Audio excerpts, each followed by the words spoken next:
Ponuda kabela iz Minita je oduvijek izuzetno interesantna i praktična i korisna.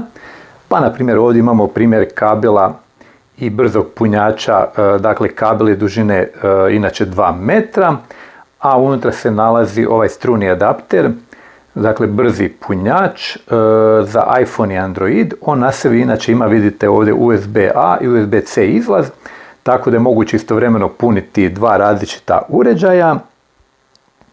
Pa imamo ovdje isto primjer USB-C na USB-C kabela, dakle ukoliko vam je potreban USB-C na USB-C. Ovdje imamo i primjer trećega, multifunkcijski višestruki kabel 6 u 1, dakle on se isto može spojiti na iPhone, može se spojiti na Androide, a tu su dostupni konektori za brzi Type-C, za iPhone-ov stari Lightning, za micro USB i još jedan Type-C, tako da se biti istovremeno mogu puniti čak dva Type-C uređaja.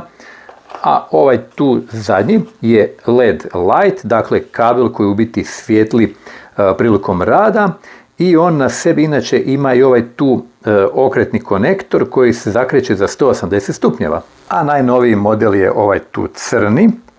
Radi se o brzom punjaču za iPhone i Android. On dolazi sa 1,5 metrenim kabelom, dakle kabel USB-C na USB-C. Sad ćete i vidjeti kako to izgleda. Dakle, evo nam i tog kabela koji se nalazi u samom pakiranju. A druga stvar koja je puno, dakle, tu interesantnija je ovaj tu strujni adapter. On na sebi također ima dva izlaza, USB-A i USB-C, dakle moguće spajanje različitih konektora, a radi se inače o brzom punjaču.